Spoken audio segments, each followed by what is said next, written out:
las aventuras, perdón, las aventuras que está llevando adelante Donald Trump y que son, no le está yendo del todo bien, digamos, ¿no? Aunque tuvo algunas incursiones, como planteó Cristian, en Venezuela, exitosas desde su punto de vista, en Irán se le complicó la cosa.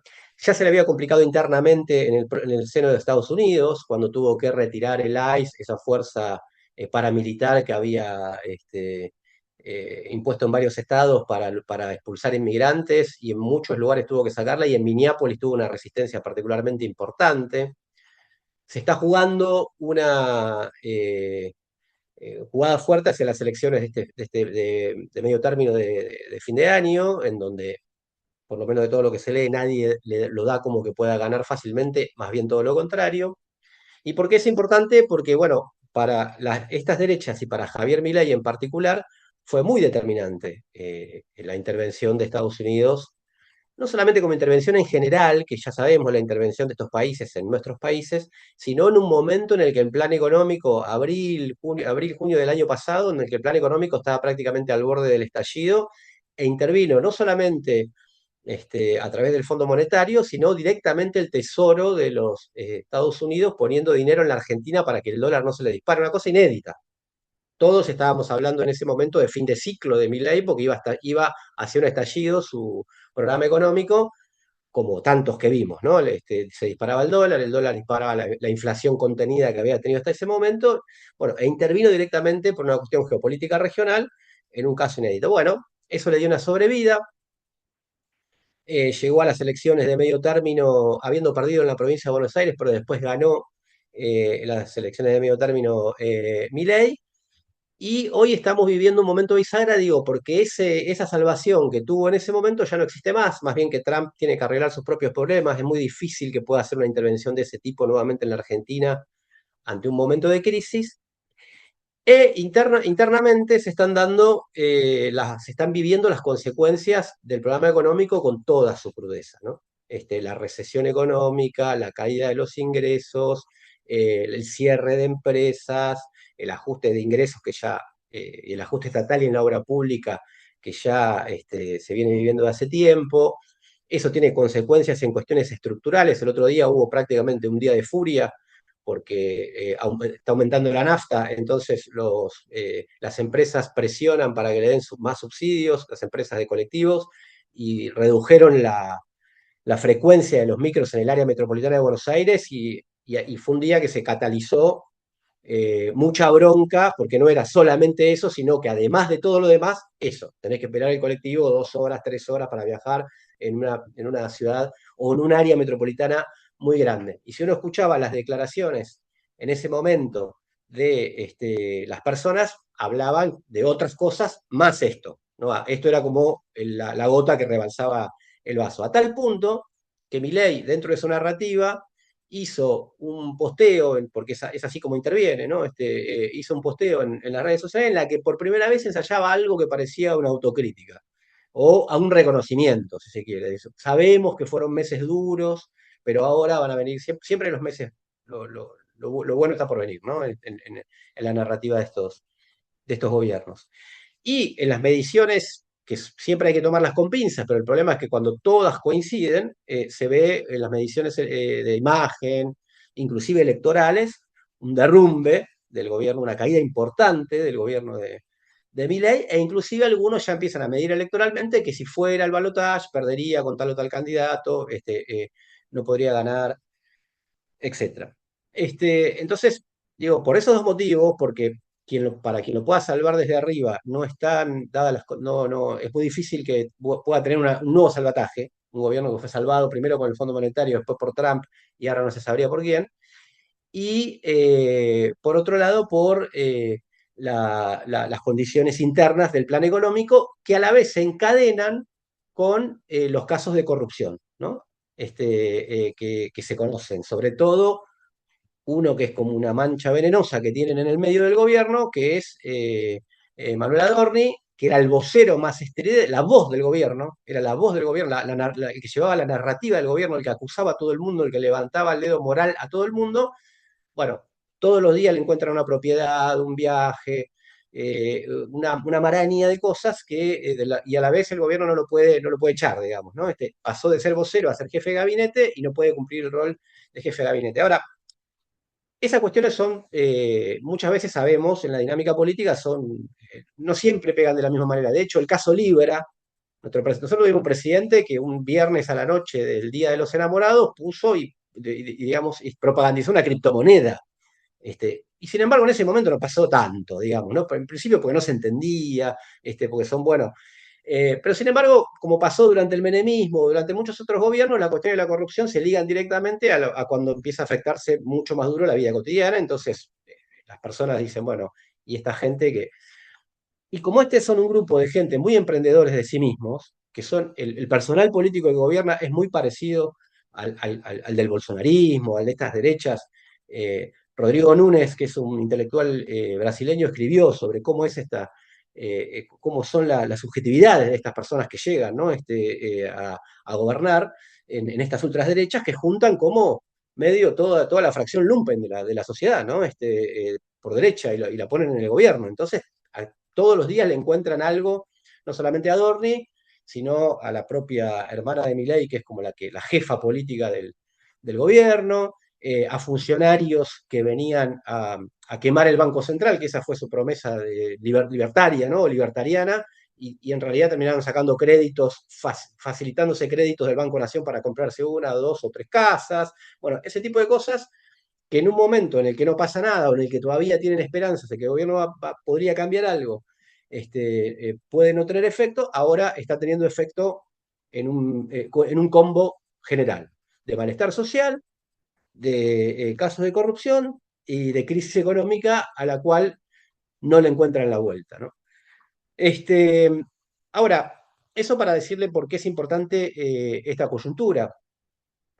Ahora, si retrocedemos un poco, también tenemos que tener en cuenta que Milei no es que cayó del cielo, digamos, ¿no? Sino que expresó una crisis bastante profunda, incubada durante muchos años, fue como el emergente de una degradación social persistente, una crisis de representación de las fuerzas tradicionales, de una secuencia de proyectos truncos, frustraciones, concesiones sucesivas de los distintos gobiernos al capital sin que resuelvan la crisis, digamos, ¿no? Pero si se quiere, el debate que cruzó estos 2 años era cómo huir de dos extremos, ¿no? En el término de análisis. Uno es considerar al fenómeno, subestimarlo y decir, no, esto es una cosa pasajera, no tiene ningún anclaje en la realidad, u otro considerarlo como una fatalidad que se iba a quedar durante mucho tiempo y que expresaba una derrota de la sociedad argentina en términos de sus ímpetus de movilización, de su sentido igualitario, de su capacidad, de sus restos morales y sociales y políticos para resistir a una avanzada de este tipo.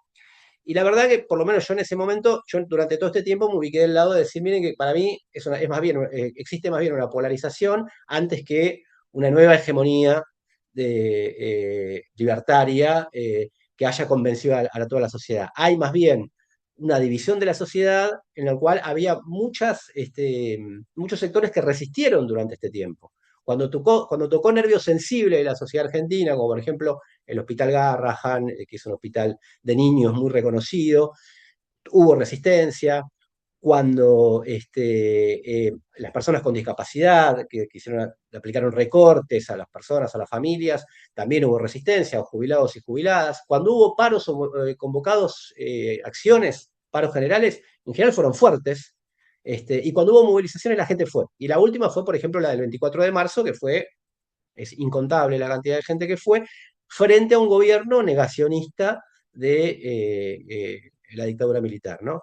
Entonces, no era ni un fenómeno pasajero, porque evidentemente mostraba un hartazgo de la sociedad argentina con todo lo anterior, que quizás eso todavía tiene una base social que lo apoya por esas cuestiones, pero tampoco había cambiado por completo, había ganado la batalla cultural, que es una de las preguntas que se planteaban acá, ¿no? Como que a fuerza de influencers, de mucha agitación, de copar los medios, las redes, de correr los límites de toda la discusión pública, habían ganado sobre ascendencia sobre la sociedad argentina, más bien, o sobre el promedio de la sociedad argentina, digamos, ¿no?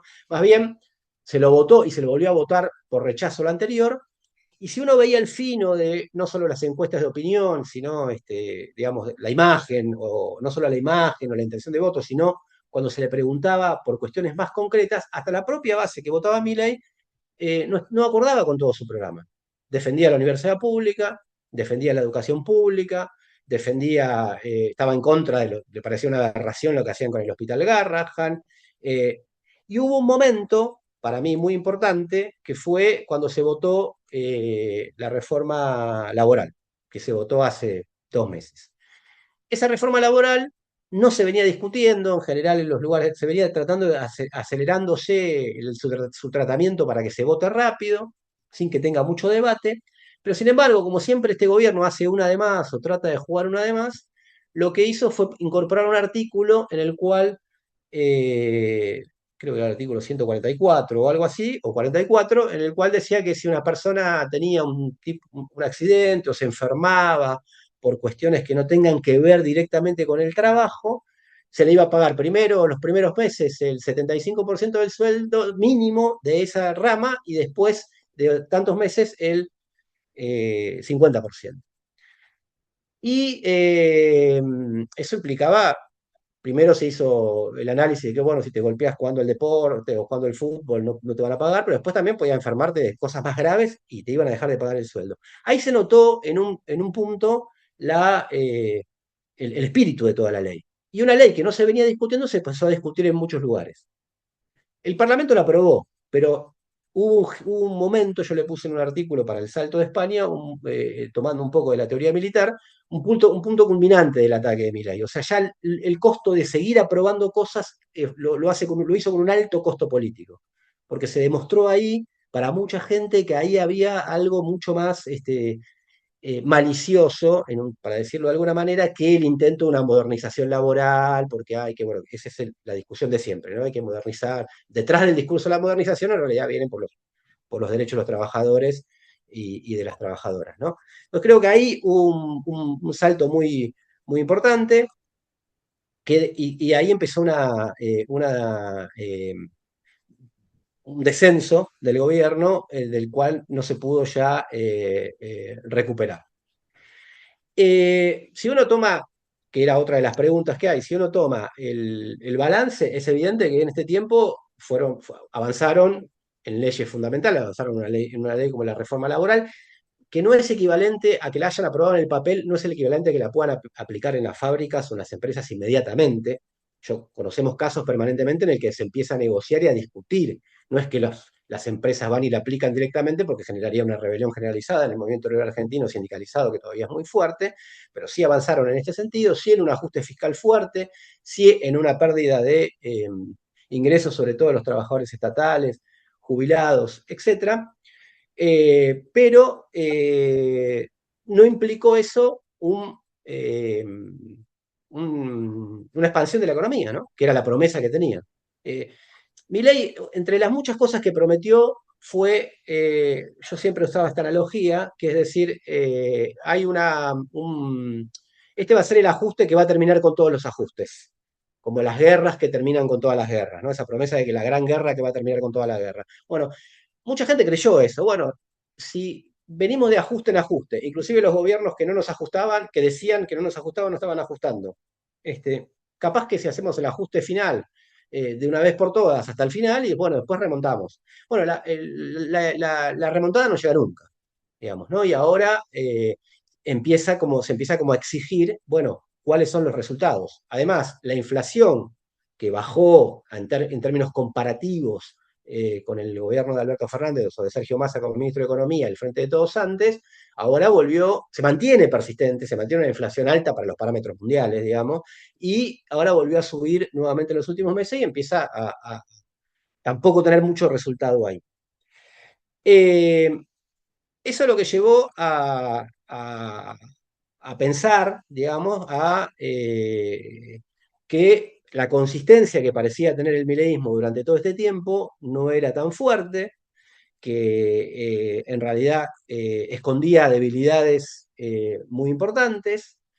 eh, Encuentra este límite cuando tuvo durante estos 2 años el apoyo de prácticamente el grueso del empresariado, de Trump y del Ministerio de Economía de Estados Unidos, como había dicho antes, de gran parte del sistema mediático, bueno, obviamente una parte de la sociedad, pero digo, con todos los poderes reales respaldándonos, llegó hasta acá. No es que no va a seguir haciendo cosas, digo, pero llegó a este desgaste político a los 2 años, en última instancia, en una dinámica muy parecida a la del gobierno de Macri. ¿Qué tiene de diferente, desde ese punto de vista, la actividad eh, por abajo, la movilización, digamos, ¿no? Que fue muy contenida, muy contenida. Muy contenida, digo, por las organizaciones sociales, sindicales, con la idea, como por las fuerzas políticas que lo apoyaron al gobierno, con la idea de que, bueno, esto es lo que votó la sociedad. Si nosotros nos movilizamos, en realidad estamos yendo en contra de lo que votó la sociedad, cuando lo que votó la sociedad había sido mucho más contradictorio. Y la realidad fue que cuando se convocó a la resistencia, la sociedad argentina, el promedio de la sociedad argentina, realmente hay de toda la sociedad argentina, digo, pero los organizados, los más conscientes, participaron. Y les volví a dar el ejemplo del 24 de marzo. Eh, Hoy hay una discusión que para mí es la discusión más interesante, que es que se empieza a discutir qué pasa con el postmileísmo, ¿no? No porque necesariamente vaya a caer ahora o no, pero en última instancia el año que viene hay elecciones. ¿Y qué va a pasar con esto, ¿no? ¿Qué logró? Y ahí hay una discusión interesante porque en las fuerzas políticas tradicionales, Milei puede inclusive salirle mal todo o irle cada vez más de mal en peor, pero dejar un nuevo piso sobre el cual la sociedad argentina discuta, digamos, o se ancle. Yo siempre doy el mismo ejemplo, porque para mí es muy parecido, que es el de Thatcher en Gran Bretaña con la continuidad, entre comillas, de Tony Blair y el nuevo laborismo, ¿no? Ustedes saben que está la anécdota de que una vez le preguntaron a Margaret Thatcher, que hizo tantas cosas, entre esos una guerra contra Argentina, cambiar el mundo, etcétera, cuál fue el mayor éxito de su carrera política, y ella dijo Tony Blair y el nuevo laborismo. Obligamos a nuestros adversarios a cambiar sus ideas. Y eso es lo que está en el ambiente en la Argentina de lo que se está discutiendo, ¿no?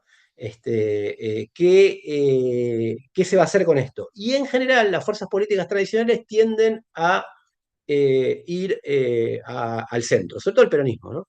Tienden a decir que se tiene que reconstituir alrededor del centro. Por ejemplo, una de las personas que está en el centro del armado del opositoras al año que viene, ya esto es en términos políticos, es Miguel Pichetto, que tiene larga trayectoria dentro del peronismo, pero que fue una de las personas que más votos le juntó a Milei para votar sus leyes bases, sus leyes fundamentales, entre esas la ley bases, que es una ley de transformación del Estado, de muchas reformas reaccionarias, digamos, ¿no? Y se está discutiendo, digamos, cómo se arma una alianza de centro, con el ejemplo de Brasil, con el ejemplo del Brasil de Lula, primero que no hay un Lula en la Argentina, ¿no? Pero con el ejemplo de Brasil de Lula para decir cómo frenamos a esta ultraderecha con un armado de esas características. Hoy leía, por ejemplo, que Eduardo Bolsonaro tiene alguna ventaja en algunas encuestas sobre el propio Lula, como para seguir inclusive el propio ejemplo de Brasil, ¿no? Pero lo que sí, y que esto es interesante, es que se está discutiendo todo en términos muy superestructurales, muy de salida en frío, de salida electoral muy en frío. Todavía queda un año de gobierno y que todavía puede hacer muchas cosas este gobierno, ¿no? O sea, y se propone, de hecho, hacer muchas cosas como salir hacia adelante. Siempre que trató de salir, salió hacia adelante con nuevas contrarreformas, ¿no? Entonces, hay una idea que es como que está desaparecida, que es la idea de la autoactividad de los trabajadores, de las trabajadoras, de la intervención independiente con la movilización de los trabajadores y las trabajadoras, que fue lo que sucedió al fin del gobierno de Macri. Al fin del gobierno de Macri, cuando Macri atravesaba una crisis muy parecida a esta, una de las cuestiones que lo empujó prácticamente ahí empieza su fin, fueron las movilizaciones de diciembre de 2017 contra la reforma previsional, donde una alianza de sindicatos, organizaciones sociales, partidos, organizaciones, hizo una importante movilización en Congreso, con enfrentamientos y con todo ese tipo de cosas, y Macri no se puede recuperar nunca más. Bueno, eso hoy no está tan claro, está todo mucho más contenido.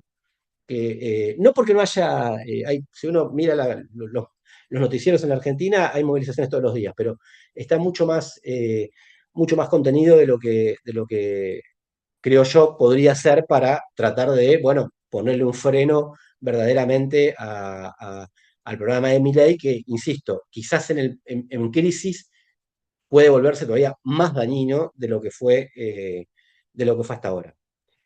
Y con esto cierro, digamos, el rol de la Argentina en la política continental. Me parece que es decisivo desde el punto de vista de que fue un actor muy importante de la alianza con Trump, ¿no? El gobierno de Milei. Es bastante aventurero también en ir a entrometerse a las guerras en Irán. Nosotros tenemos una experiencia del gobierno de Menem, etcétera, y puede ser un equilibrio decisivo hacia los próximos años lo que suceda en la Argentina. Pero, y vuelvo a retomar la idea anterior, creo que la discusión más importante, y en esto introduzco un aspecto que tiene que ver con mi propia identificación política, ¿no? En cierta medida con una apuesta política, que es que en la reacción a mi ley, no solamente hay mucha gente que se pasa a la oposición, sino también que hay la emergencia de la izquierda y de la izquierda más dura, digamos así, o como dicen en Francia, de la extrema izquierda, alrededor del Frente de Izquierda, y sobre todo la figura de Miriam Bregman, que es abogada de los derechos humanos, con mucha trayectoria en juicios contra genocidas, y que, bueno, en las últimas encuestas le dan entre el 8, 9, 10, 11% de los votos a nivel nacional. Ya la izquierda tiene representación, ha tenido elecciones importantes, digo, el Frente de Izquierda en Jujuy y en Mendoza, pero ahora a nivel nacional y con una figura que es emergente. Lo cual demuestra que hay una parte de la sociedad argentina, quizás que en algún momento se haya identificado con el kirchnerismo de los orígenes, con la patria grande, con la idea de enfrentar a Estados Unidos, con el ALCA al carajo y ese tipo de cosas, que no se resigna a que ahora se arme un frente que administre el posmileísmo, si es que se da la posibilidad, dentro del universo ideológico y estructural que deja el mileísmo, sino que plantea, bueno, tratemos de desarmar no solamente lo que hizo el mileísmo, sino lo que hizo el macrismo en su momento, que avanzó en muchas cuestiones del ajuste y del endeudamiento sobre todo, lo que dejó bastante sin tocar el gobierno paralizado del Frente de Todos, y sobre lo que avanzó Milei. Eh, es, no lo planteo solamente por una cuestión identitaria, digamos, sino porque creo que es un dato de la realidad.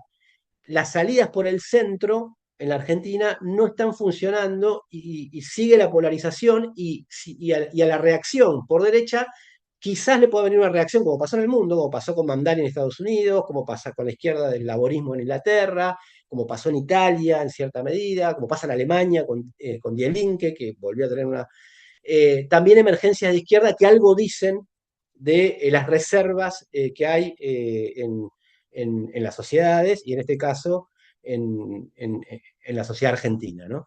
Esa es una discusión todavía muy abierta. Creo que una cosa es una cosa es ganar una elección, que le ha pasado a todos los gobiernos, y otra cosa es asentar un proyecto histórico.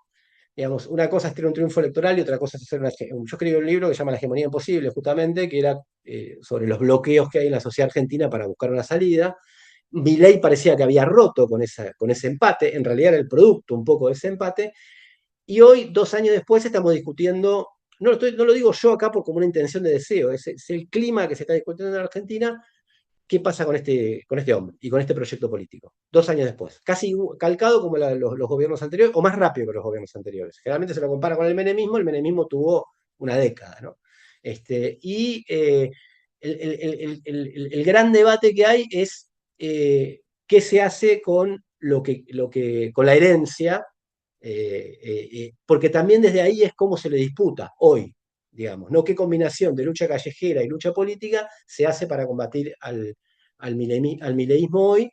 Pero yo, y ahí lo conocí a Cristian, di un curso, un seminario, casi cuando comenzaba el gobierno de Milei, y el clima que había era de una desmoralización, porque cómo ganó este tipo y cómo pasó en la Argentina, que generalmente se creía medio una excepcionalidad del mundo, y cómo al final llegó, y qué va a pasar. Y hoy el clima es muy distinto, ¿no?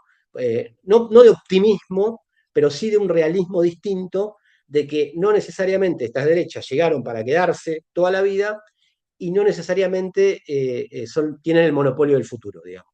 Eso todavía está mucho más en disputa y bueno, creo que ese equilibrio, en ese equilibrio regional, lo que pase con la Argentina va a ser importante. Pero bueno, paro acá por lo menos. Bien, muchas gracias, Fernando. Algunas cuestiones, compa. Primero, fuimos, en la medida que Fernando iba haciendo su intervención, fuimos regularizando la situación de las cámaras. Hay todavía 24 personas que no están con esa posibilidad. Tiene que ver, yo les pongo, o sea, los dejo, los habilito. Ustedes tienen que poner a aceptar. Cuando dice la posibilidad de ser panelista, tienen que poner a aceptar. Los que no pueden es porque hay una versión que es distinta o están entrando de un dispositivo que no está actualizado el Zoom. Pero si les aparece un cartel que dice ascender a panelista, pongan que sí. No se preocupen que no van a tener que hablar. Es solamente para que se pueda ver la cámara. Eh, Bien, entonces, como dije anteriormente, la idea va a ser ir pudiendo eso, irse anotando algunas preguntas, mandarlas por el chat, y después ahí nosotros trabajaremos en poder reducirlas, compactarlas, y poder dejar un espacio una vez que termine Karina para poder terminar. Así que bueno, ahora sí le voy a dar el paso a Karina, que estuvimos luchando por el tema de la cámara, pero ya lo pudo resolver por suerte. Así que bueno, nada, eso. También una breve presentación. Karina es militante, feminista, integrante de la coordinadora 8M de Chile. Y bueno, ella va a dar un poco cuál es la situación, en esta situación de Chile en este momento. Adelante, Karina.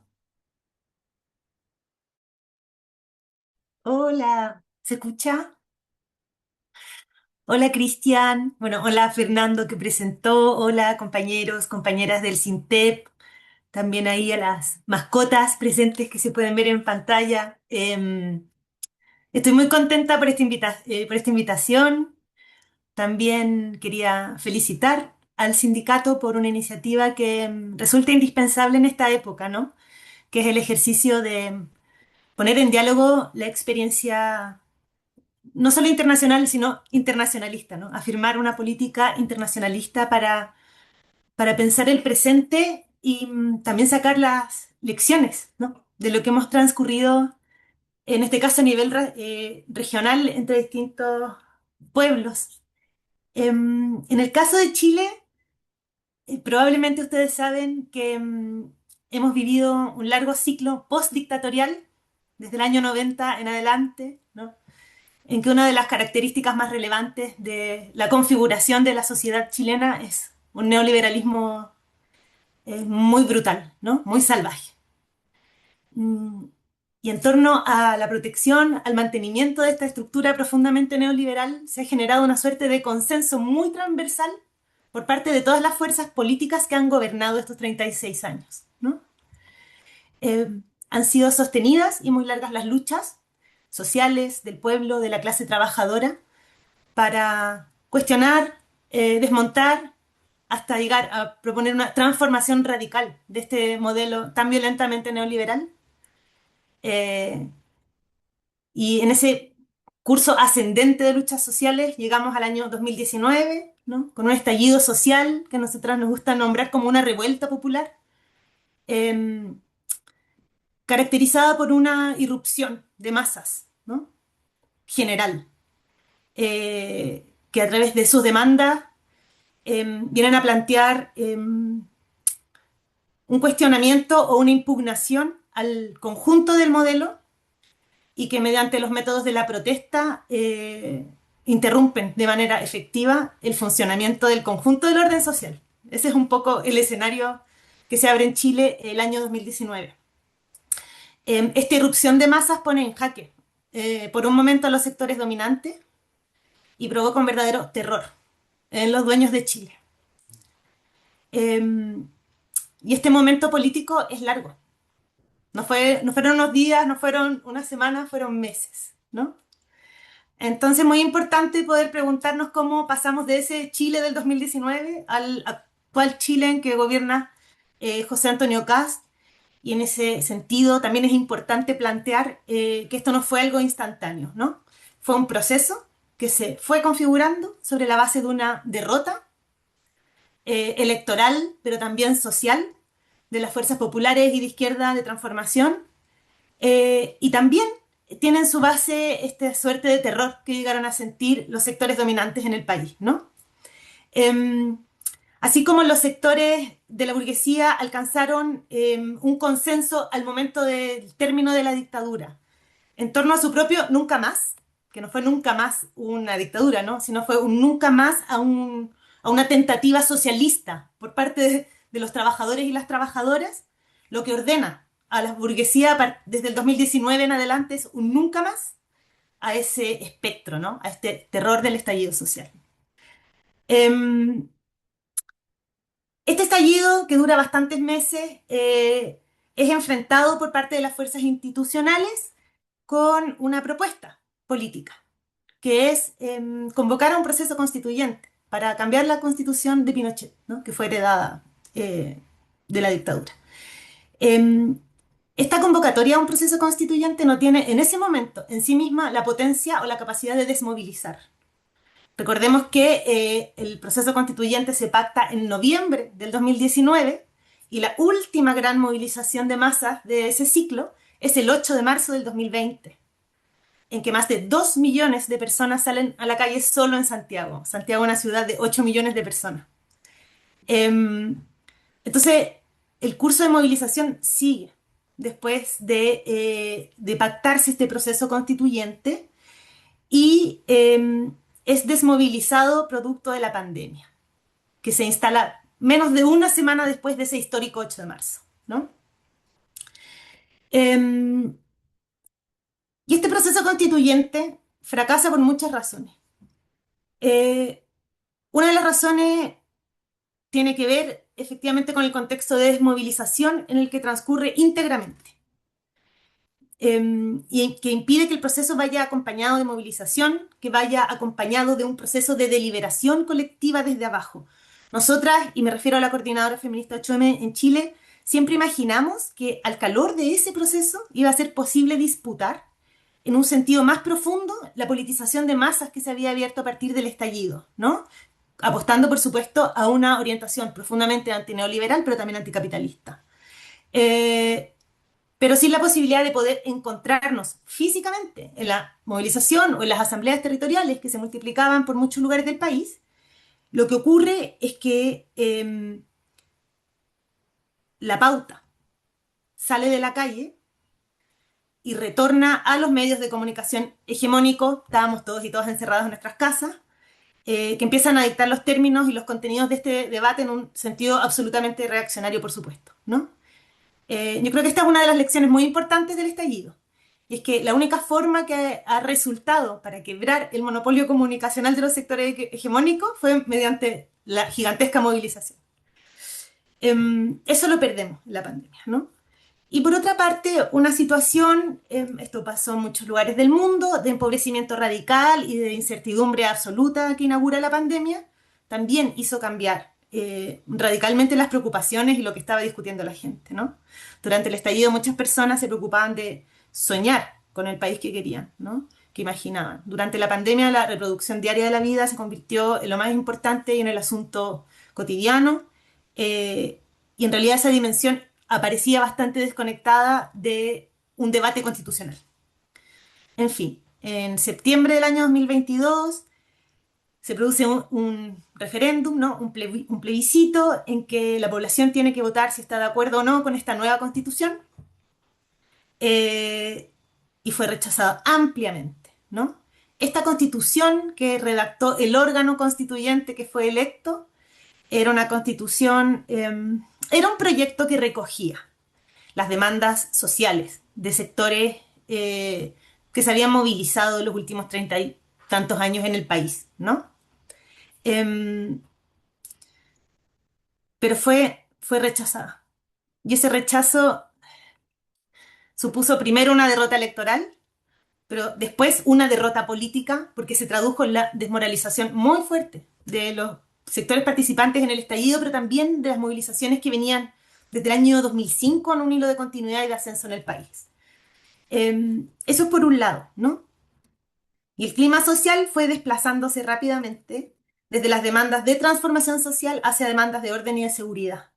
Este desplazamiento fue construido por la derecha en un terreno bastante fértil, decía yo, de desmoralización, de agotamiento de las fuerzas transformadoras, y logra recomponer esta derecha el malestar en sus propios términos, ¿no? Como rearticular o procesar este malestar en sus términos. Muy decisivo fue en este ciclo la actitud que asumieron los partidos progresistas que llegan al gobierno el año 2022, ¿no? Con el Frente Amplio, que es el partido que en Chile es un partido, no es una coalición de partidos, es un partido que emerge de las luchas estudiantiles del año 2011 contra la educación de mercado y en el que participa también el Partido Comunista y en el que posteriormente se suman partidos ya más tradicionales de la transición democrática como el Partido por la Democracia, el Partido Socialista, entre otros, ¿no? Eh, Cuando se pierde el referéndum del año 2022 y con ello la posibilidad de una nueva constitución, este bloque que ya es gobierno da por cerrado, ¿no? Asume que este es un cierre de ciclo respecto de las grandes expectativas de transformación social. Y transforman su gabinete, incluyendo a todas las fuerzas tradicionales del proceso de transición democrática, que son partidos social liberales, ¿no?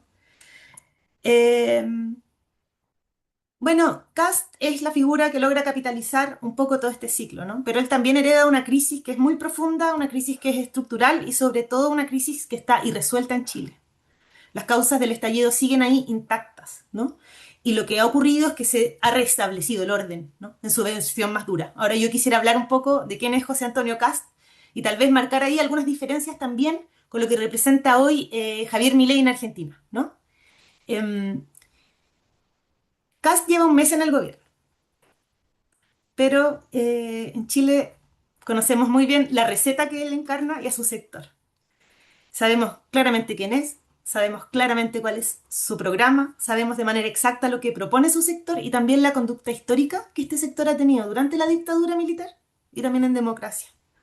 Kast no es de ninguna manera un outsider, no es alguien que viene de fuera de la institucionalidad política de estas décadas, sino más bien es alguien que militó durante 20 años en el principal partido histórico del pinochetismo en Chile, que es la UDI, la Unión Demócrata Independiente. Fue diputado durante 16 años consecutivos entre el 2002 y el 2018 y fue candidato presidencial 3 veces antes de ganar la última elección presidencial. Kast encarna un proyecto refundacional del pinochetismo en Chile, en el sentido del ultraconservadurismo moral, católico históricamente, pero hoy también evangélico, y ultraneoliberal, ¿no? Y es una persona que ha sido muy crítica a lo que él considera una moderación de la derecha tradicional, ¿no? En relación al programa económico de Kast, tal vez es importante contarles, como antecedente, que los padres de José Antonio Kast eran alemanes. Tuvieron muchos hijos. Kast es uno de los menores. Pero los hijos mayores de ese matrimonio, los hermanos mayores de Kast, nacieron en Alemania y son íntegramente alemanes, ¿no? Su papá militó en el partido nazi, etc. En fin. Entonces, el mayor de los hermanos Kast, que era Miguel Kast, que era alemán, él fue a un Chicago Boys, ¿no? Fue un hombre formado en la Universidad de Chicago en la doctrina económica del neoliberalismo y él fue ministro del Trabajo y presidente del Banco Central durante la dictadura de Pinochet. Y también fue ministro de la ODEPLAN, que era la Oficina de Planificación Nacional durante la dictadura. Miguel Kast fue uno de los responsables de la institucionalización en Chile de una política de gasto social mínima, orientada básicamente a la supervivencia de sectores sociales muy amplios, en una orientación regida por el programa del ajuste fiscal y el desmantelamiento absoluto del Estado que impulsó el pinochetismo, ¿no? Em, y por lo tanto, Kast viene a actualizar, digamos, esa receta, ¿no? Ha tenido un primer mes de gobierno muy agresivo y su estrategia ha estado marcada por algo que había anunciado en campaña, que es el uso intensivo de las facultades presidenciales por sobre el debate parlamentario, ¿no? Entonces ha desplegado una táctica comunicacional que es denominada en algunos lugares como inundar la zona, ¿cierto? Que consiste en saturar de anuncios y de numerosos y sucesivos, eh, bueno, anuncios, ¿no? Que buscan desarticular en realidad la capacidad de respuesta de cualquier tipo de oposición. Entonces, esta agresividad se ha traducido de manera muy práctica en una medida que le ha valido una muy rápida merma a su apoyo inicial, que es que antes de cumplir 2 semanas de gobierno, el gobierno anuncia que va a eliminar el mecanismo de estabilización del precio de los combustibles que hay en Chile.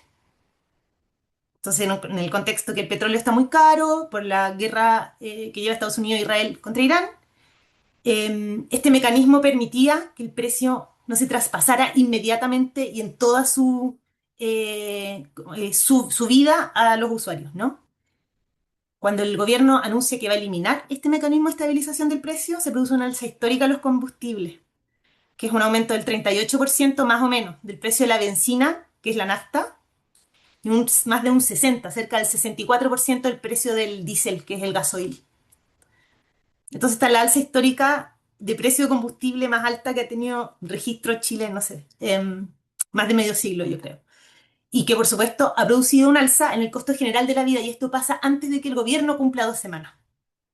Entonces, de manera instantánea, Kast lo que hace fue como empobrecer a todo el país muy rápidamente. Yo creo que aquí también es importante decir, eh, el triunfo de Milei en Argentina se monta sobre una crisis económica de grandes magnitudes, ¿no? En Chile no ha acontecido lo mismo, ni siquiera durante el estallido, es decir, los procesos de grandes movilizaciones y también de cambios políticos no se han producido en los últimos años en un contexto de una situación particularmente crítica de la economía, ¿no? Entonces lo que hace Kast es básicamente producir la emergencia económica. Eh, Desafortunado o no, en fin, el hecho es que el 85% del país declara en las encuestas que cree que esta alza le afecta directamente, y más del 60% del país declara que esta alza era evitable, ¿no? Porque sabemos que este mecanismo de control del precio existía. Y por lo tanto, muy rápidamente, Kast, que asume el gobierno con un apoyo del 58%, cae en menos de 2 semanas al orden del 40% de apoyo. Sigue siendo alto, pero ni siquiera llevaba un mes, ¿no? En materia económica, otra de las primeras medidas fue instruir a todos los servicios públicos un recorte de su presupuesto, ¿no? Del 3% a cada cartera. Este proceso está en curso ahora y se inscribe en una promesa de campaña que fue reducir el gasto público en 6.000 millones de dólares durante los primeros 18 meses. Eso es cerca del 7% del presupuesto nacional. Entonces, eso está aconteciendo también. Hoy, esta noche acá en Chile, en un ratito más, el presidente va a presentar su primera cadena nacional para anunciar la presentación de un proyecto de ley que él denomina de reconstrucción nacional, que es una suerte de ley miscelánea como la ley ómnibus, no es lo mismo, pero como ese mismo sentido que tiene mi ley en un momento, ¿no? Que agrupa muchas iniciativas legislativas sobre distintos temas, desde la regulación de permisos ambientales, el recorte del acceso a la educación, entre otras, pero cuya principal medida es la reforma tributaria que se propone llevar a cabo. Esta reforma, entre las cuestiones más impopulares, lo que propone es reducir el impuesto corporativo, el impuesto que pagan las grandes empresas, de un 27% a un 23%. Y esa es la medida que el gobierno ha calificado como irrenunciable, ¿no? Y que constituye una señal directa en favor de los sectores más ricos, afectando una de las principales fuentes de recaudación fiscal. Este conjunto de medidas económicas iniciales se sustentan para el gobierno en un relato político que resultó decisivo durante la campaña presidencial, según el cual el país enfrenta una crisis muy profunda en materia económica, de la que se responsabiliza de manera muy directa también al gobierno anterior, particularmente a Gabriel Boric, ¿no? Entonces se ha dicho que el gobierno dejó las arcas vacías y al Estado en una situación de quiebra, lo que hace necesario este programa de emergencia económica orientado a la reconstrucción nacional. Entonces, ahí, en eso se ha justificado el alza de los combustibles, la implementación de recortes fiscales, pero esto de rebajar el impuesto a las grandes empresas es bien impopular y como poco comprensible en términos de comunicación política, porque si el problema es que las arcas fiscales están muy vacías, no se entiende por qué quiere recaudar menos, eh, y es como uno de los problemas que va a afectar. Otro de los aspectos destacables en este primer mes tiene que ver con la como profundización, si se quiere, de la subordinación internacional al imperialismo norteamericano como bandera política, ¿no? Y en esto comparten una agenda importante Milei y Kast. Kast avala las agresiones a los pueblos de Palestina, de Irán, de Venezuela. El canciller firmó una declaración conjunta con Estados Unidos para realizar consultas bilaterales sobre recursos estratégicos como minerales críticos y tierras raras. Y está por verse en qué se traduce esto, ¿no? Pero es un tema extremadamente delicado para Chile, porque en la disputa comercial de China y Estados Unidos, la posición de Chile debe considerar que China es su principal socio comercial. China es el principal comprador del cobre chileno, el cobre es el sueldo de este país, y es un inversor en litio. El 38% de las exportaciones chilenas van a China, versus el 15% que van a Estados Unidos. Entonces, ese es otro como de los grandes desafíos que va a tener que articular este gobierno en materia económica y en su alineación internacional. Otro de los aspectos en que se ha verificado mucha agresividad en este mes es en materia ambiental. En los primeros 5 días de gobierno, el gobierno retiró de tramitación 43 decretos ambientales que habían sido ingresados por el gobierno anterior. En materia de derechos humanos, desmanteló el Plan Nacional de Búsqueda de Detenidos Desaparecidos, ya sacó el equipo completamente, lo eliminó. Suspendió la expropiación de Colonia Dignidad, que no sé si es conocida. Entiendo que fuera de Chile se ha oído nombrar de este lugar, pero fue un enclave regentado por nazis en Chile, nazis alemanes. Fue un centro de detención y tortura durante la dictadura y fue un lugar de abuso sexual y explotación sexual infantil hasta bastante entrada a la democracia, ¿no? Un lugar siniestro. Ese lugar iba a ser expropiado para hacer ahí un sitio de memoria y se interrumpió ese proceso. Y anunció también un eventual indulto a policías y militares que han sido condenados por delitos y crímenes cometidos en el contexto del estallido social. Eh, Todavía no lleva adelante ningún indulto, pero lo ha anunciado, ¿no? Y asimismo ha promovido un proyecto de ley que ya fue presentado por su sector y que está siendo tramitado para conmutar en la pena de cárcel a los criminales de lesa humanidad de la dictadura que están condenados hoy en Chile y que tienen 70 años o más. Eh, Otra de las centralidades programáticas es la agenda xenofóbica que lleva adelante el gobierno en contra de las personas migrantes y que fue otro de los pilares fundamentales de la campaña. Y en este sentido, creo que es muy importante denunciar que se ha ido instalando en Chile, así como un consenso neoliberal, también un consenso xenófobo, que no recae exclusivamente en las derechas, sino que es secundado por sectores más o menos amplios de partidos que no son tradicionalmente de derecha, ¿no? El gobierno de Gabriel Boric es el único de los últimos gobiernos en Chile, de los últimos muchos gobiernos, que no llevó a cabo ningún proceso de regularización migratoria extraordinario respecto de personas migrantes, a pesar de tener las facultades para hacerlo, ¿no? Hasta Piñera, en sus 2 gobiernos. Y desde su sector también fueron presentadas reformas legislativas a la ley de migración y extranjería de carácter regresivo. Ahora, de mano del actual oficialismo, está avanzando un proyecto de ley que busca excluir a personas migrantes en situación irregular del acceso a la salud pública, en cualquier forma de acceso, y a las niñeces migrantes de la educación pública.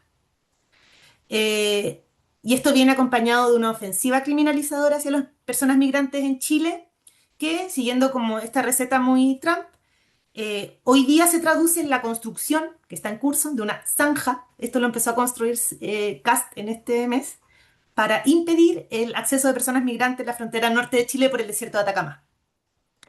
No le ha ido muy bien. Primero porque tenemos como 3.600 kilómetros de frontera, es más o menos imposible hacer una zanja que tenga esa extensión, pero también porque han ido haciendo el hoyo, el agujero y la arena lo tapa. Es como un poco ridícula la situación en la que han quedado, pero eso está ocurriendo, ¿no? En el ámbito laboral, el gobierno retiró el proyecto de ley de negociación colectiva ramal, que fue ingresado por el gobierno anterior, pero es importante decir que el gobierno anterior ingresó ese proyecto de ley el 5 de marzo del 2026, en circunstancias que el cambio de gobierno fue el 11 de marzo. Es decir, cumplió la promesa de presentar el proyecto de ley, pero era un proyecto que jamás se propuso defender el gobierno anterior, ¿no? Pero así todo, bueno, Kast ya decidió retirarlo. De cara ahora a la negociación del reajuste del salario mínimo, el ministro del Trabajo ya anunció que no se pueden seguir aumentando los costos laborales, ¿no? O sea, es decir, lo que se viene claramente un cero reajuste. Y también se eliminó la encuesta de condiciones laborales, ENCLA, que era como una fuente de datos muy importante en Chile para conocer la realidad del trabajo. Detuvo Kast la tramitación de la ley de Salacuna Universal, que está en trámite hace muchísimo tiempo, en un ataque abierto, ¿cierto?, a las condiciones de vida y de trabajo de las mujeres asalariadas principalmente. Otra de las cuestiones centrales ha sido las políticas de género o el programa de género de Kast, que hay que decir que en este aspecto se ha andado con mucho cuidado. El feminismo ha sido una fuerza movilizadora muy importante en Chile en casi la última década. Ha logrado constituir y disputar un sentido común bastante amplio. Y en la campaña presidencial anterior, el año 2021, Kast tuvo una agenda programática muy agresiva hacia las mujeres. Y eso fue decisivo para que perdiera la elección. Entonces, su táctica de campaña esta vez fue no hablar del tema. Cada vez que le preguntaban, ¿usted está a favor de derogar el aborto en tres causales, que es la única forma de aborto que hay en Chile? Y él decía, la gente sabe lo que opino. Usted, cualquier cuestión en materia, ¿usted está de acuerdo con eliminar la institucionalidad de género del Ministerio de la Mujer? La gente sabe lo que opino. Entonces, en el fondo, no decía que no, pero tampoco volvía a afirmar su programa que había explicitado en la elección presidencial anterior, ¿no? Entonces, ahí ha sido un poco más tímido porque la diferenciación del resultado electoral por sexo ha sido bien explícitamente marcada contra Kast en el caso de las mujeres. Y lo que ha hecho hasta ahora fue dejar el Ministerio de la Mujer en manos de un partido que se llama Partido Social Cristiano, una verdadera como grupo de choque, ¿no? Antifeminista, eh, y se ha dedicado más bien a desmantelar algunos aspectos de la institucionalidad de género en distintas instituciones, pero no la institución misma, ¿no? Bueno, y en materia educacional ha anunciado fuertes recortes al financiamiento de este mecanismo de gratuidad, a través del cual pueden acceder amplios sectores a la educación universitaria, afectando principalmente a las mujeres por el corte de edad en que han ido estableciendo estos recortes. Son muchas medidas, no voy a seguir enumerando, este era como un botón de muestra de este primer mes, pero en un sentido general creo que es relevante destacar dos cosas. La primera tiene que ver con la Argentina de Milei, ¿no? En términos comparativos, por ofensivas que sean todas estas medidas que está aplicando Kast, no se trata en Chile de medidas programáticas, estructurales, en un sentido refundacional del modelo económico y social que ya existe en Chile, ¿no? Se trata más bien de medidas de receta, ajuste fiscal, de garantizar mayores beneficios a los sectores de mayor ingreso, de revertir los avances que ha alcanzado la clase trabajadora mediante enormes ciclos de lucha a lo largo de la transición postdictatorial. Pero Chile ya es tan neoliberal que todas estas medidas en conjunto no reconfiguran los pilares, ¿no?, del modelo. Tengo la impresión que Milei se ha propuesto, por las características de Argentina, o que llevar adelante estas tareas en Argentina, este programa, tiene un sentido mucho más refundacional que en el caso de Chile. Em, Desde este punto de vista, Kast encarna más bien una continuidad, diría yo, del proyecto del pinochetismo de la primera hora, ¿no?, buscando una suerte de retorno a sus expresiones originales, etc.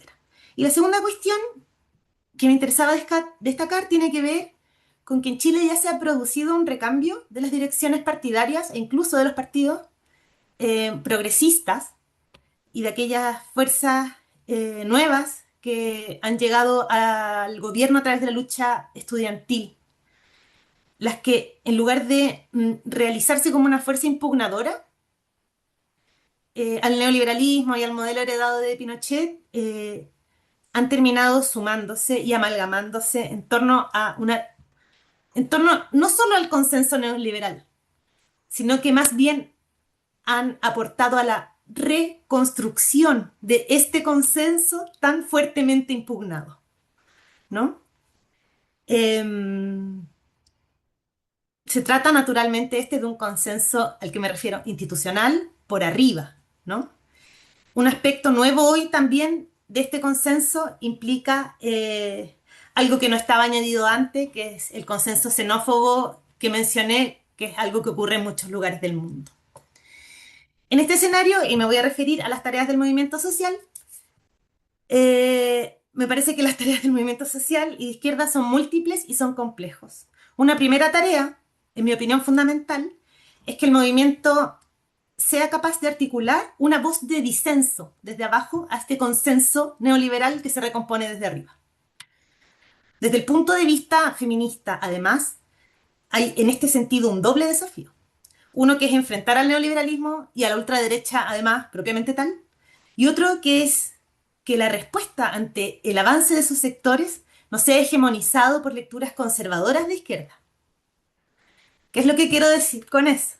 Como en otros lugares hay voces de izquierda, no son mayoritarias en Chile, pero las hay, que en lugar de relacionar el avance de la ultraderecha con la descomposición neoliberal y la crisis de representación política que se ha producido a partir de todo esto, responsabilizan a las luchas feministas, a las luchas ambientales, a las luchas indígenas o a luchas que se conciben como identitarias y que han desplazado voy a ponerlo entre comillas, verdadera lucha de clases, ¿no?, por la situación política que atravesamos. Este tipo de posiciones opera en los hechos, en mi opinión, como una suerte de racionalización de los discursos reaccionarios, ¿no? Es decir, terminan reforzando el programa de la restauración conservadora que se propone la ultraderecha, que es también, por cierto, un programa de restauración patriarcal, lo es profundamente.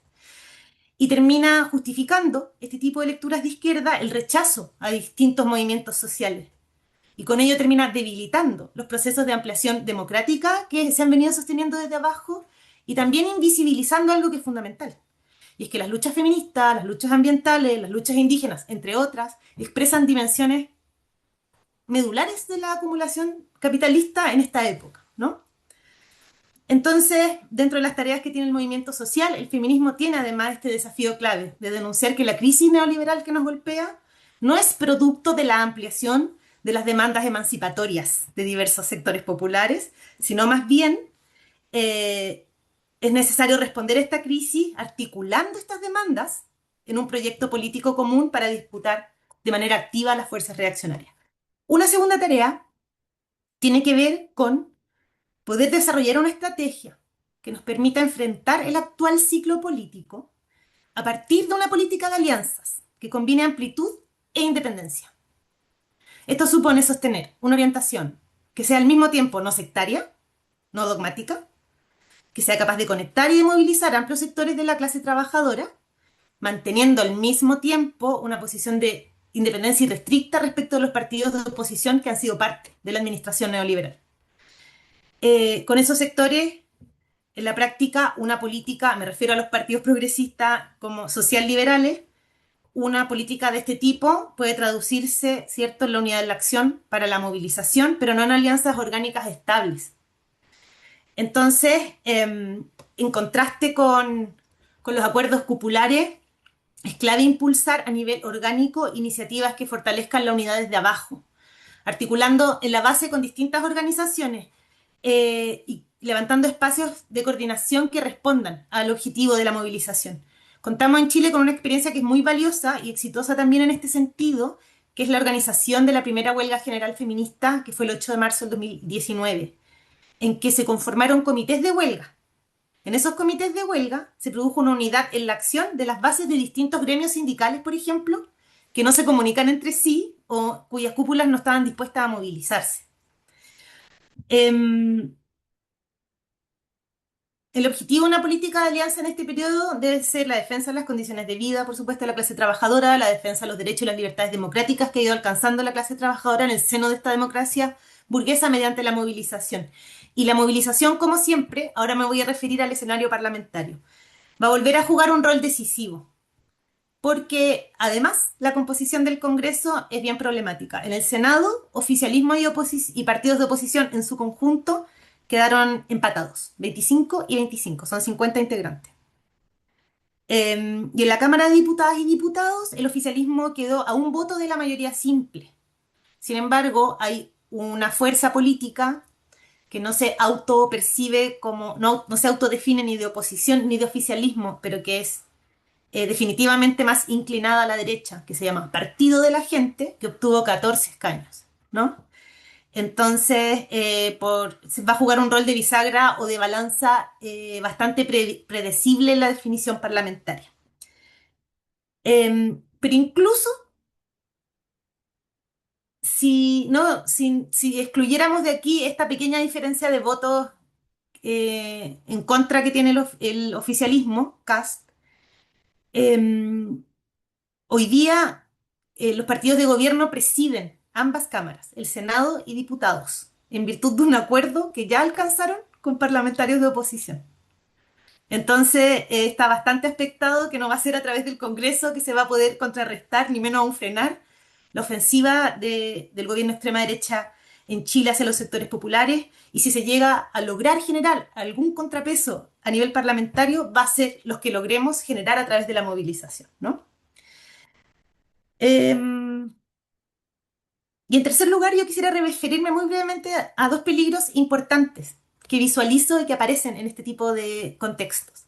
Uno tiene que ver con la posibilidad de que las fuerzas reaccionarias lleguen a constituirse como fuerzas de masa, como ocurrió, por ejemplo, con la base social del bolsonarismo en Brasil, ¿no?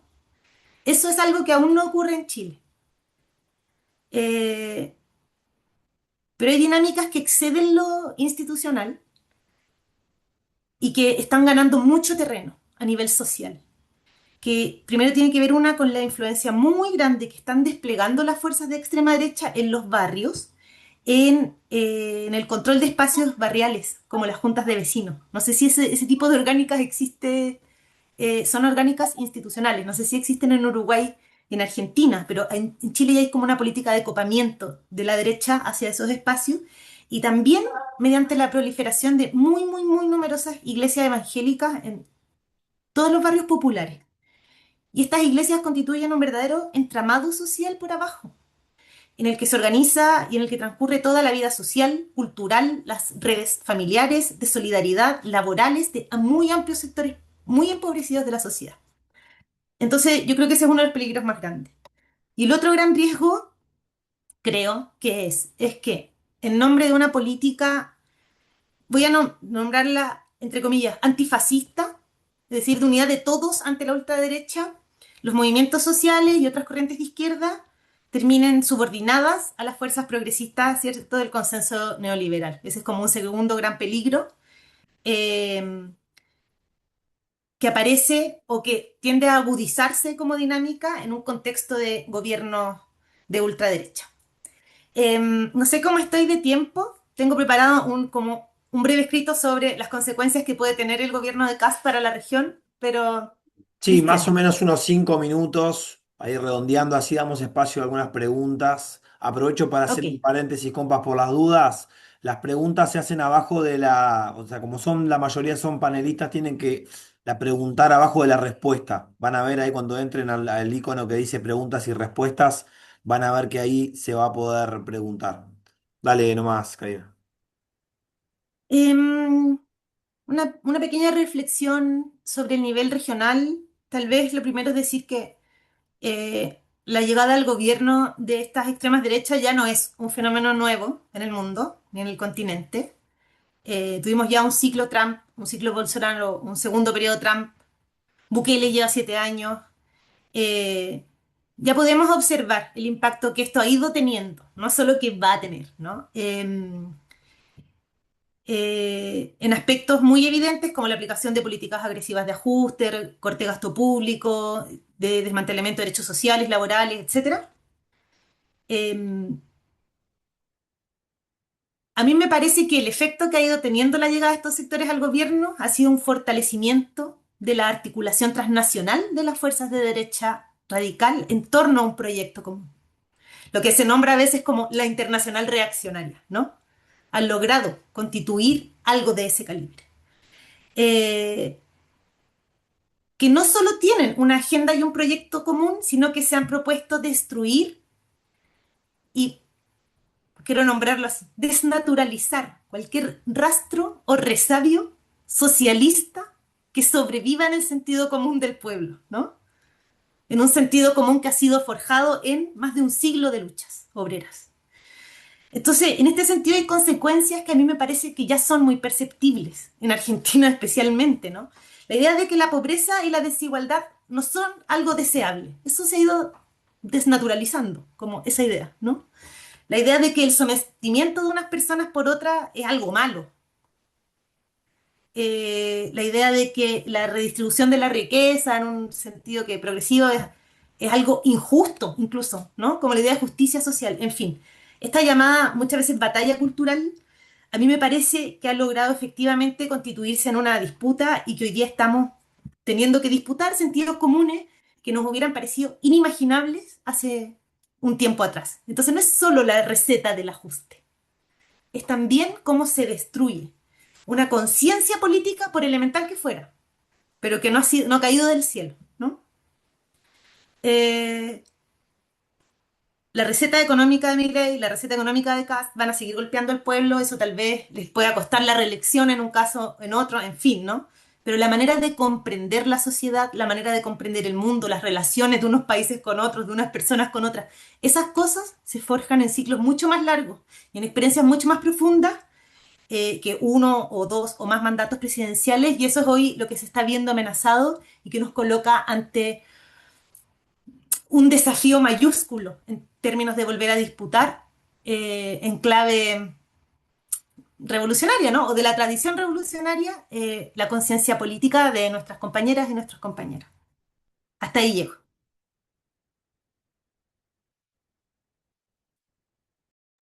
Bien, buenísimo. Muchas gracias, Karina, y muchas gracias, Fernando, a los dos. Porque la verdad que varias cosas de las que plantearon son justamente los motivos por los cuales nos interesaba poder generar estas instancias. Así que muchísimas gracias.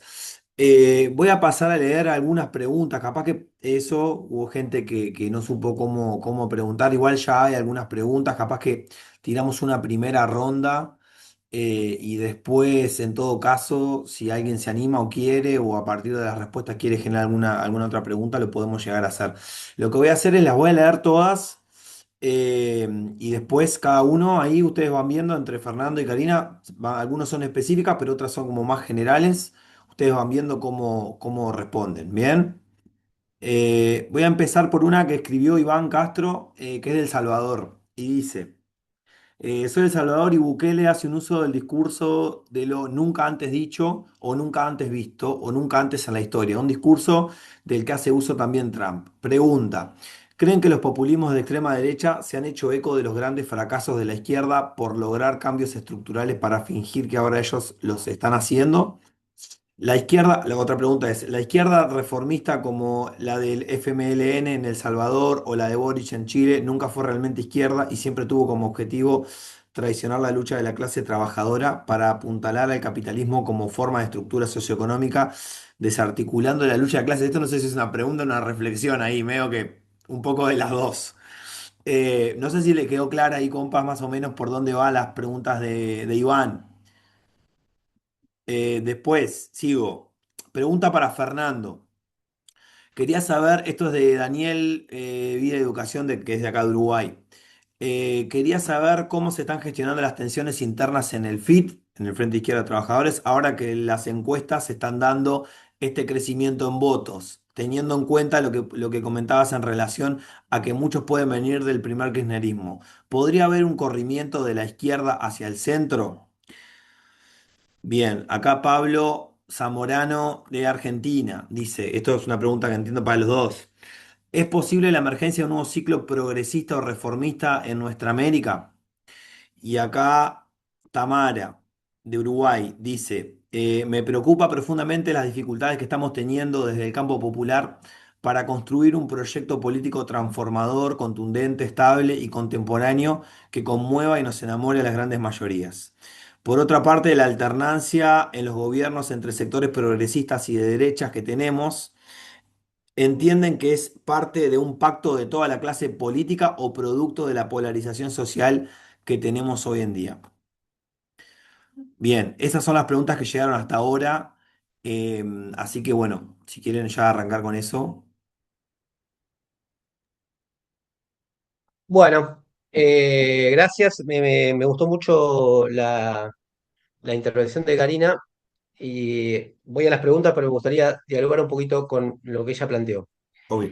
Yo quizás, porque estamos en otro momento, como en un momento, no voy a decir del final, pero sí de mucho desgaste, ¿no? De 2 años y de crisis, eh, me centré en esta última etapa. Pero muchas de las medidas, de las tácticas y de las estrategias ofensivas que tiene Cast ahora, yo la escuchaba como lo que escuchamos todos estos 2 años, ¿no? Copar la escena o las bombas de sonido de muchas medidas y salir con otra medida y otra más. El orden, el protocolo antipiquetes. En el centro de la ciudad de Buenos Aires casi le vuela la cabeza a un fotógrafo que por suerte sobrevivió con Patricia Bullrich, que era la ministra de Seguridad. A un compañero nuestro, mío particularmente personal, abogado, le sacaron un ojo. También al lado del Congreso, a los jubilados los llevaban presos todos los días, jubilados, personas de 60, 70 años. El desmantelar, o digamos, todos los 24 de marzo, que es el aniversario del golpe, hacían un video que estaba entre los dos demonios y la reivindicación de la dictadura militar. Victoria Villarroel, que era la vicepresidenta, después se pelearon. Era una persona que era orgánica del partido militar y fue la vicepresidenta y tuvo voz durante mucho tiempo. Se acaba de votar la ley, la reforma de la ley de glaciares que protegía, digo, por la parte ecológica, ¿no? Y se votó. Bueno, digo, hubo una política muy agresiva del gobierno de Milei, muy agresiva, y voy a introducir ahí un matiz. Es refundacional en cierta medida, pero es continuidad en otra también, ¿no? Porque la Argentina tuvo un ciclo neoliberal muy fuerte que no, si bien la transición argentina no fue tan pactada como la chilena, digamos, ¿no? La Argentina, el partido militar fue derrotado en Malvinas y en las calles, ¿no? En la guerra por cómo actuó en la guerra de Malvinas y después en las calles, como actor político casi que no se recuperó. Y hubo una pregunta durante todo este tiempo, porque dice, en ese país donde está derrotado el partido militar, la vicepresidenta es una integrante del partido militar. ¿Qué pasó? ¿Retrocedimos de eso? Bueno, el último 24 de marzo y las encuestas muestran que eso sigue vital en la sociedad argentina. Cuando se habló de la posibilidad de algún indulto, 75-80% de la sociedad argentina diciendo que no iba a... Ahora, que no iba a avalar eso. Ahora, la realidad es que si no tampoco se podría explicar mi ley, que es un outsider desde el punto de vista de su personalidad, pero no nace de un repollo desde el punto de vista de las tendencias de la sociedad argentina. Lo que acá Alejandro Horowitz definió como la democracia de la derrota, es decir, la derrota social que hubo en la dictadura, parcialmente revertida en nuestro 2001, está bien que fue la gran bisagra, la revuelta social, las jornadas revolucionarias, como se le quiera llamar, del 19-20 del 2001, rigió durante todo este tiempo y fue generando condiciones para que la base social de lo que termina siendo el mileísmo exista, digamos, ¿no? O sea, se pasó de la Argentina, de la Unión Argentina, que se pensaba en términos de clases en los años 70, a una Argentina que se pensó en términos de ciudadanos en los años 80 y de consumidores en los años 90. Y después una gran precarización de la vida. Cuando se vota la reforma laboral, uno de los discursos del gobierno era, miren, existe mucha gente que no tiene derechos, entonces seamos igualitarios, y seamos igualitarios para abajo. Nivelemos para todos los precarizados que hay. Ahora, no era un invento del gobierno, había un 30, 40% de precarios que atravesaron todo el ciclo, incluido el ciclo kirchnerista.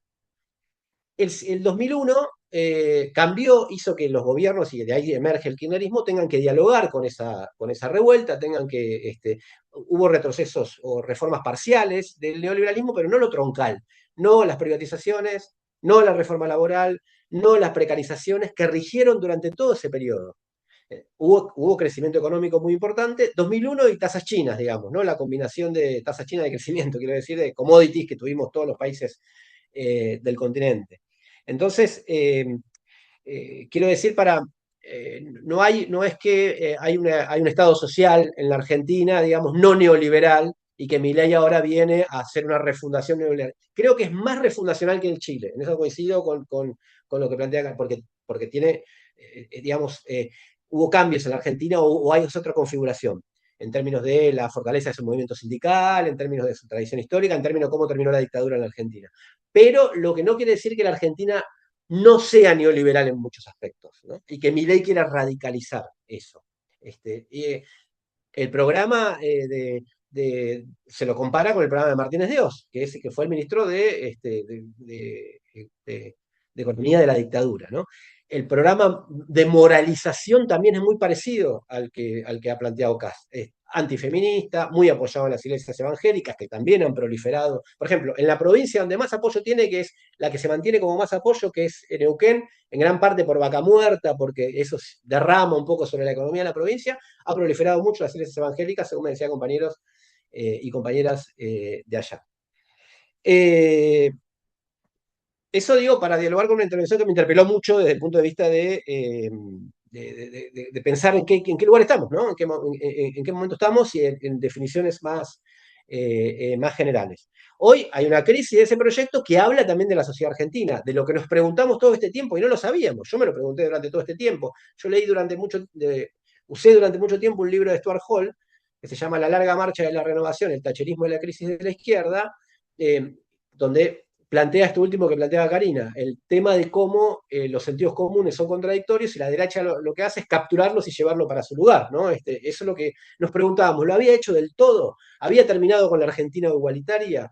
¿Había terminado con la defensa de las libertades o el castigo a los genocidas en la sociedad argentina? Bueno, empezamos a tener algunas respuestas ahora de eso.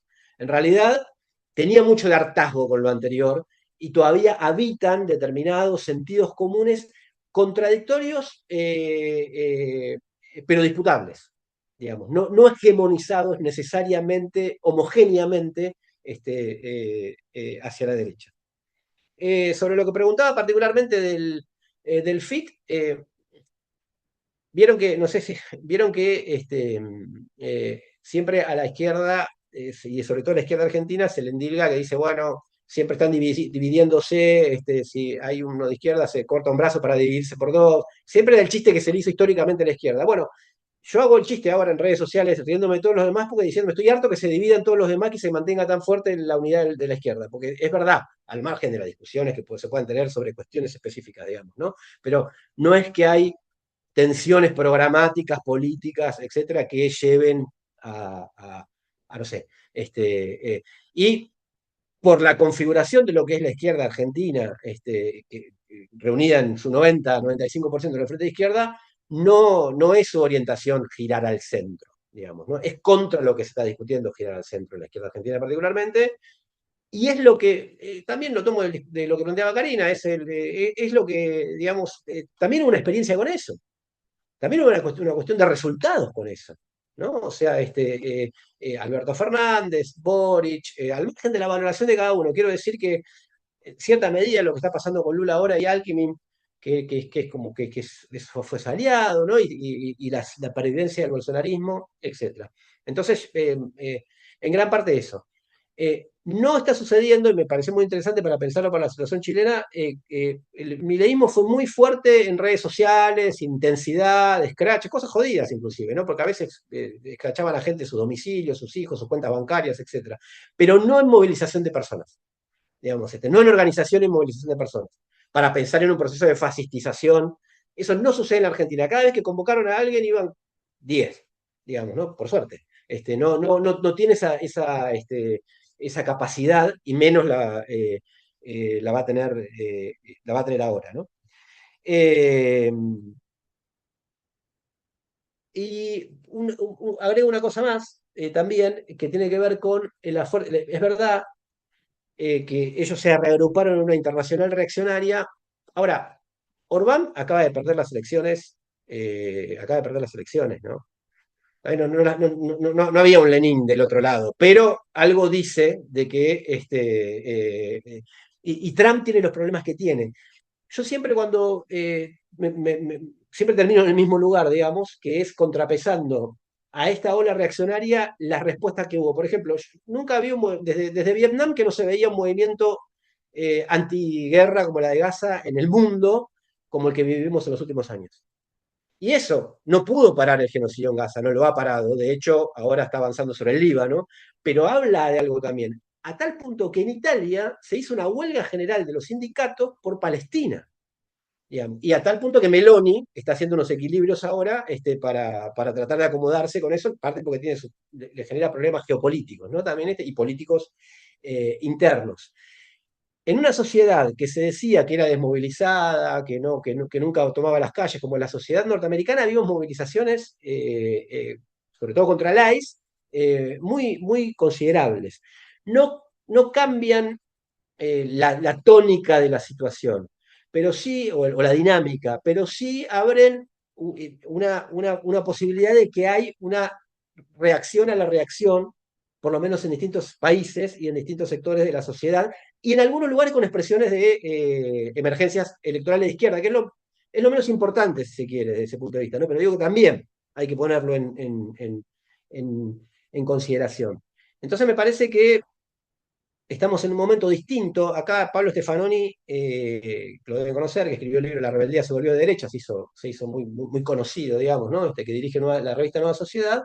Eh, el, el libro es mucho mejor que el título, digamos, porque el título es como muy tajante, ¿no? Pero entonces se discutía mucho con el título. La rebeldía se volvió de derecha. Bueno, en ese momento tuvo mucho valor. Ahora no lo tiene tanto, digamos, ¿no? Porque la rebeldía está disputada. Yo entiendo que es el momento en Chile están. Igual me sorprendió tremendamente que tan rápido caiga, ¿no? En la consideración. O sea, es impresionante desde ese punto de vista. No lo tenía tan. Sí, había visto que había tenido problemas, digamos, inclusive cierta activación del movimiento estudiantil también, etcétera, pero no tan brutal.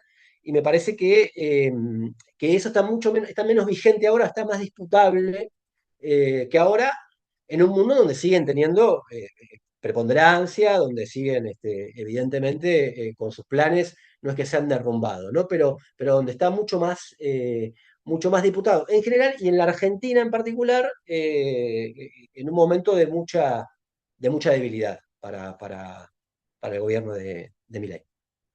Bueno, eso por mi parte nada más. Karina, no sé si vos querías responder ahí a las preguntas del chat. Me parece que Fernando abordó de manera bastante completa, entonces no quiero reiterar, pero sí hay una pregunta que alguien planteó que era en torno a un nuevo ciclo progresista, como a la posibilidad de un nuevo ciclo progresista que tal vez me gustaría muy brevemente referirme a eso, em, para plantear que hemos tenido una sensación muy fuerte y muy agobiante de que la extrema derecha avanza, ¿no? Estamos en un ciclo en que avanza por todas partes. Decía recién Fernando, bueno, Orbán perdió en Hungría, por supuesto ganó otra derecha, ¿no? Pero no es estas como nuevas derechas extremas. Y así como solo quería relevar un carácter más bien inestable, ¿no? De cómo se expresa electoralmente hoy el escenario a nivel global. Nosotros venimos saliendo en Chile del gobierno de Boric, ¿no? Que vendría a ser como la variable institucional más progresista posible de lo que se ha presentado en Chile en el último periodo, ¿no? Que es un partido que nace del movimiento estudiantil junto con el Partido Comunista. Y pasamos de eso a un partido como un representante del pinochetismo extremo. No es que la sociedad mutó de manera completa y radical cualquier convicción previa que haya podido tener, sino que es más bien un rebote permanente entre una desilusión y una defraudación de la expectativa de cambio todavía, ¿no? Porque incluso con Cast no fue una campaña de continuidad, su campaña, ¿no? Sino también de cambio. Que va a volver a defraudarse, evidentemente, ¿no? Pero pensando a nivel regional, creo que también es importante recordar que así como está Milei y está Cast en Chile, está Sheinbaum y antes estuvo López Obrador, está Petro y aparentemente Cepeda tiene buenas posibilidades. No quiero, está Lula, ¿no? Que vino después de Bolsonaro. Con esto yo no quiero dar una apreciación sobre esos gobiernos, pero quiero decir que electoralmente lo que está expresado ahí es un apoyo a candidaturas que son progresistas y que no son de extrema derecha. Entonces me parece que está bien combinado el escenario y que muy posiblemente siga teniendo esta característica de combinación. Y para terminar, yo quería solo saludar enormemente a los compañeros y las compañeras de Sintep y si pudiera decir como una reflexión de cierre, eh, tal vez algo muy sencillo, y es que ante cada cosa, por mínima que parezca, de instalación comunicacional del relato de la derecha y la extrema derecha, hay que tomar la palabra. Siempre, aunque parezca que no puede tener ningún efecto, es absolutamente decisivo porque cuando se instalan comunicacionalmente, llega un punto que es dramático en que es imposible para muchos sectores tomar la palabra y contrarrestarles. Quiero poner un ejemplo, ¿no? Se produjo en Francia hace poco la agresión y posterior muerte de un militante de un grupo neofascista, ¿no? Fue tal la respuesta de la extrema derecha criminalizando a la izquierda, porque este habría ocurrido en un contexto en que se enfrentaron, ¿no? Colectivos de izquierda con los de derecha, que incluso las fuerzas de izquierda terminaron haciendo un minuto de silencio en el Congreso por este militante neofascista. Lo que quiero decir es que se lleguen a configurar ese tipo de escenarios en que las fuerzas que se supone que son de impugnación terminen sosteniendo el relato de la extrema derecha, es muy fácil que pase. Por lo tanto, plantearle esa voz de disenso ante cada acto resulta decisivo para construir eh, una alternativa de izquierda y cerrarle el paso a estos sectores reaccionarios. Buenísimo, Karina y Fernando. Tengo unas dos preguntas más y ya capaz que ir cerrando. Agradecerles a todos también por el tiempo que estamos, ya son las 9:05 acá en Uruguay, somos un montón que estamos conectados, así que nada. Pero básicamente preguntas que tienen bastante que ver una con la otra. Eh, Dame un segundo acá. Acá Alicia. Dice, en el contexto actual de la Argentina de Javier Milei, donde se han registrado tensiones y ataques hacia la prensa, ¿cómo evaluás el rol de los medios locales? ¿Han contribuido a amplificar el discurso oficial o han logrado contrarrestarlo y visibilizar las consecuencias reales de la política de gobierno? ¿Y qué comparación harías con el caso de Chile, cómo ha actuado la prensa allí y qué incidencia ha tenido, si es que tuvo, en el reciente giro a la derecha? Entiendo que tiene que ver con el rol de los medios de comunicación. Después acá hay otra que ahora no sé dónde está ahora. Deme un segundito a ver si la puedo encontrar acá. Que tenía que ver, que era de propaganda. Deme un segundo. Eh, bueno, no sé, no la encuentro ahora. Pero bueno, igual yo iba a hacer una pregunta bastante similar, así que podemos empalmarla las dos. Mi pregunta tiene que ver con esto que planteaba Fernando. Yo coincido completamente que los escenarios de polarización, los escenarios de crisis abren también un escenario de posibilidad. Eso yo coincido claramente y creo que el avance imperialista y del fascismo a nivel mundial ha logrado también una reacción por izquierda y humanizante, capaz que no tan embanderada con algunos postulados históricos de la izquierda, pero sí a favor de la vida, en contra de la muerte, o sea, cosas básicas que se han ido desnaturalizando. Pero bueno, eso no se traduce necesariamente en que un escenario de crisis nos va a llevar a todos a un escenario donde podamos resolver esos problemas, ¿no? Esta idea de cuanto peor mejor, evidente que no resuelve, ¿no? Pero sí es cierto que se abre ese escenario de posibilidad y acá me parece importante emparentarlo los dos procesos porque creo que hay algunos puntos que tienen esa en común. Perdón, no estoy queriendo decir que vos, Fernando, hayas planteado cuanto peor mejor, porque entiendo que esa lógica no es la que instalaste, pero sí esta idea de la crisis y la posibilidad.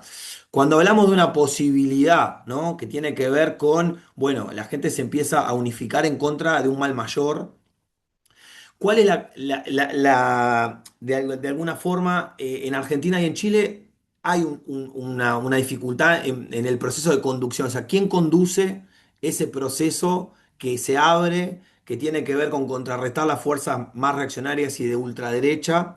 Teniendo en cuenta que en Argentina la clase trabajadora, o por lo menos la que está organizada, ha sido tal vez el gran ausente en toda esta batalla política y de lucha que se ha generado en los últimos años, si es por los partidos políticos, por la superestructura, o hay algunos movimientos que se puedan eh, encargar de dinamizar ese proceso que conduzca de alguna manera a la derrota de Milei en el gobierno, sea de la forma que sea. Y en Chile también la clase trabajadora está ausente, producto de la propia organización y limitación que tiene para organizarse. Entonces, también de la experiencia del estallido y todo el avance que se hizo hasta llegar al proceso constituyente y perder, que también seguramente hay autocríticas importantes. ¿Cuáles son los elementos que ven ustedes ahí que puedan de alguna forma conducir ese proceso, agrupar las fuerzas de izquierda y vencer, ¿no? Que en última instancia es lo relevante. O sea, ¿por dónde ven ustedes que puede estar esa salida?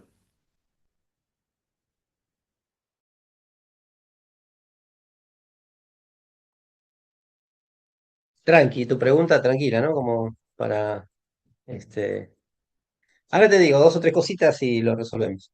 No, primero por el tema medios, es verdad, pero me parece importante también porque habla del momento. Fue un ataque permanente, digamos, parte del autoritarismo, más allá de cómo lo caractericemos, son crecientemente autoritarios estas derechas, y parte de su autoritarismo fue tratar de que los medios no muestren nada, y sobre todo los que iban a la calle y cuando hacían los protocolos de piquetes. Contra todo, los cronistas callejeros, bueno, se vio una cosa relativamente nueva que inclusive no se veía hasta en los tiempos de Menem, que los fotógrafos, camarógrafos, cronistas tenían que ir cada vez más pertrechados con cosas, ¿no? Ya con máscaras, con esto, con lo otro, porque no se, si no, no se podía registrar. Eh, eh, pero bueno, eso por un lado. Ahora, hay un cambio importante también en los grandes medios ahora, digamos, ¿no? Los grandes medios con el tema corrupción están, le pegan todos los días al gobierno, entre otras cosas porque el gobierno en esta tendencia cesarista, digamos así, en la cual cree que tiene la suma del poder y dialoga solamente con el pueblo a través de las redes sociales, también se ha peleado con los medios.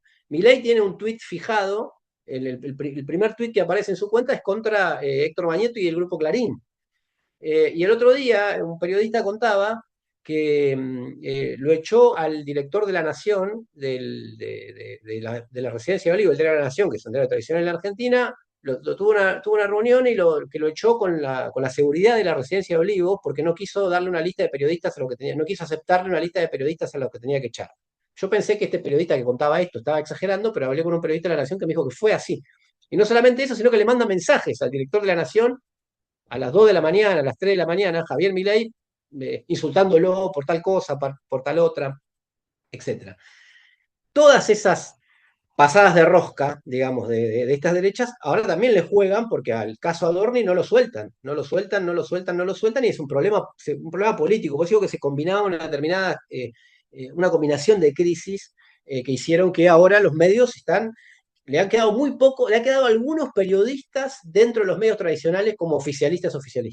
El resto está entre, pongamos, neutro, y muchos que no le pegan, no le pegan en el centro del programa económico, porque el centro del programa económico tiene acuerdo, pero le pegan en los bordes del problema de la corrupción y el problema de... Hasta inclusive los empresarios, ¿no? Hace poco me contaban una anécdota de un empresario que le dijo a los peronistas de centro, che, empiezan a armar un empresario que está ganando con este gobierno, de los ganadores de este gobierno, le dijo, che, armen una alternativa con gente normal.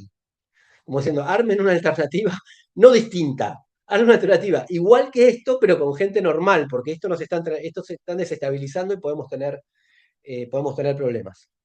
Digo, tema medios. Segundo, rápido, intuiciones, no tengo ninguna receta. Es verdad, las dirigencias sindicales en Argentina, sobre todo la CGT, ha sido muy, muy concesiva, muy conservadora con el gobierno, muy conservadora.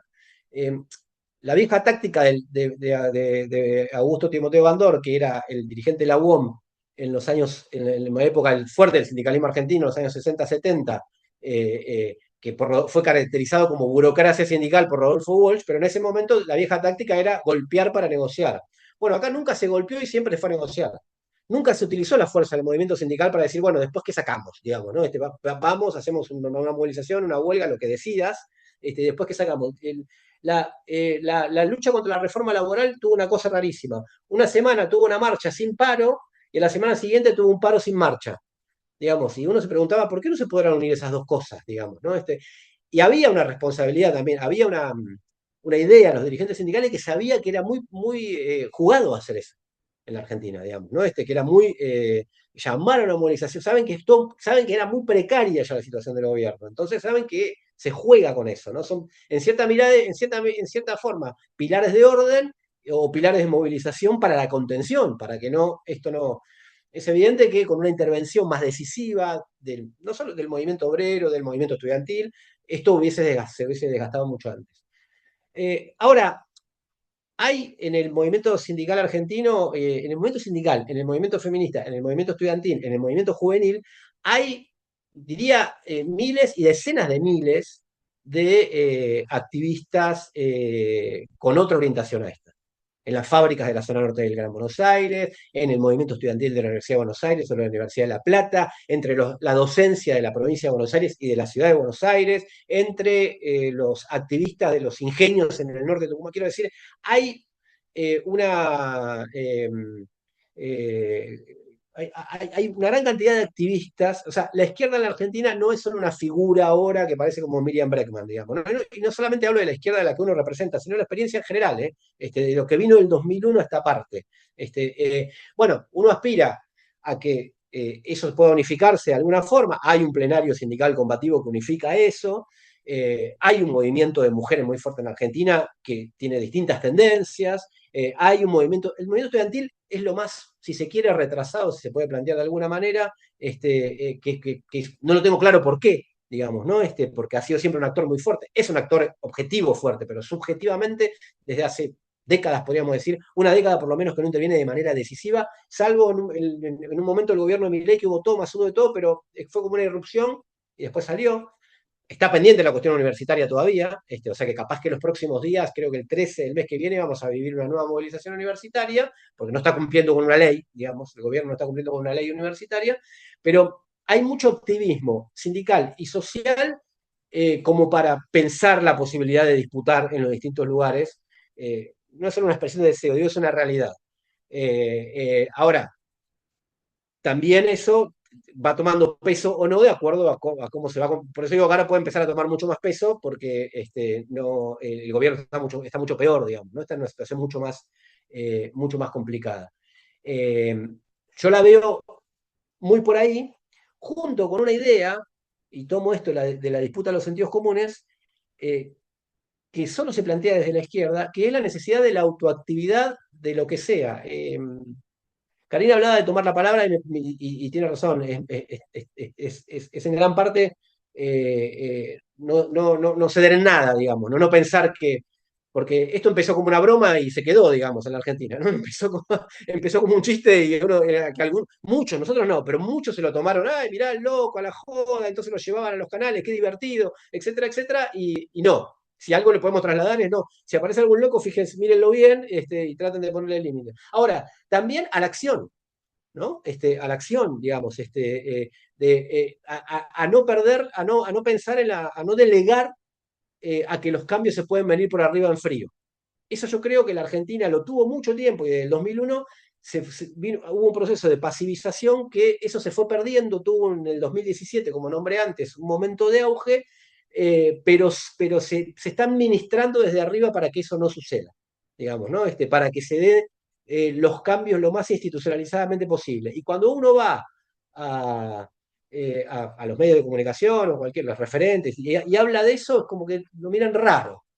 Lo que Milei llamaba el círculo rojo de periodistas, de analistas, como la gente en la calle. Bueno, y la realidad es que cualquier movimiento en todo nuestro continente, pero si uno analiza la historia de Argentina, hasta el mismo peronismo nació de las calles, digamos, no nació de alguna ingeniería de palacio para ni hablar de Cordobazo 2001, etcétera, etcétera. Entonces me parece que eso no es solamente un llamado a la acción política, sino una batalla cultural, entre comillas, batalla por el sentido común, volver a reponer la idea de que sin autoactividad, y a la vez que uno tiene programas políticos o lo que quiera, ¿no? Uno tiene una perspectiva, una estrategia, cada uno tendrá la suya, pero sin autoactividad e intervención activa de los distintos movimientos, con las jerarquías que uno le quiera dar, no cambia nada, digamos. Es muy probable que venga, si es en frío, es muy probable que venga o un peronismo de centro o una carambola de continuidad de esta gente por otros medios. Y eso es un problema. Pasó en Chile con los vaivenes, que muy bien describía Karina, pasó en Chile, pero también uno de acá lo percibía como, bueno, qué cambio que hubo en esa sociedad, ¿no? Cuando fueron las jornadas que comenzaron ya por 2019, ¿no? Entonces, me parece que acá se ha perdido mucho una característica muy importante de la sociedad argentina, que es el igualitarismo, que eso sigue persistiendo, y la contenciosidad, ¿no? La parte de la contenciosidad ha bajado la intensidad, a lo que uno conoce históricamente. Y me parece que esa es una cuestión a reponer. Bueno, pero Karina, no sé si vos querías responder.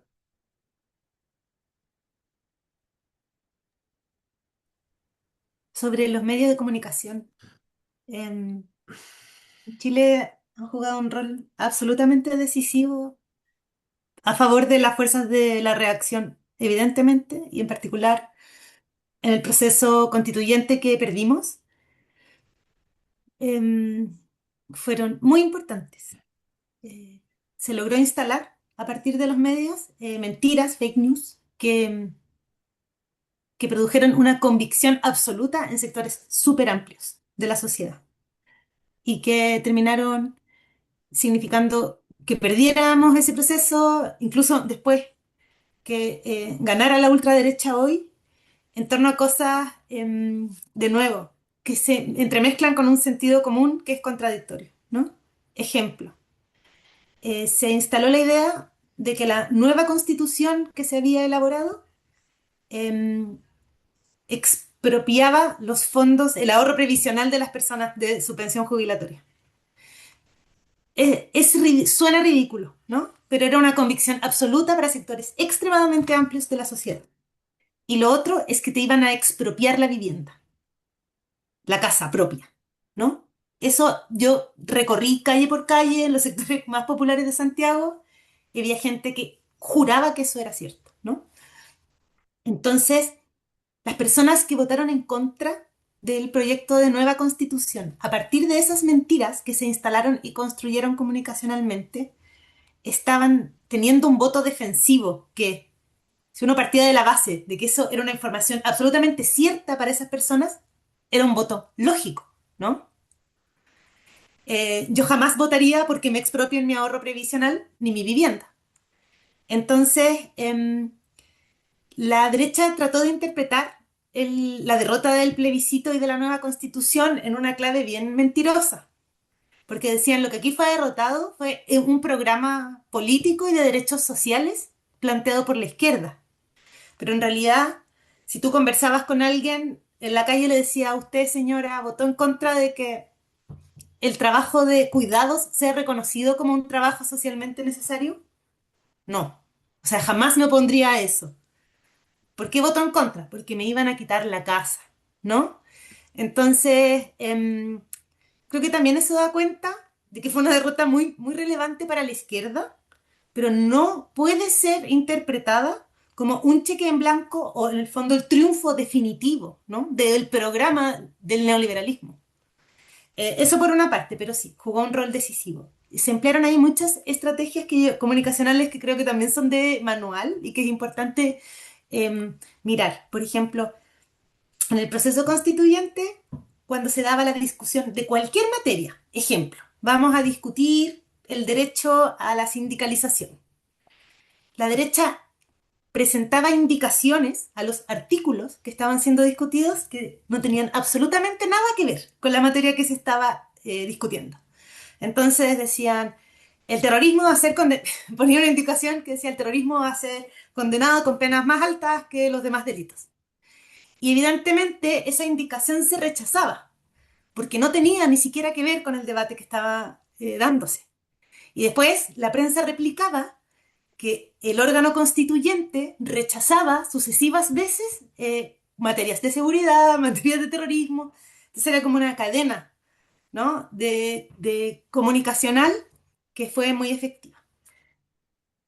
Y luego, Cristian, planteaste otra pregunta tú, que creo que tiene una complejidad mayor y que no estoy segura que pueda ser resuelta o al menos contestada satisfactoriamente.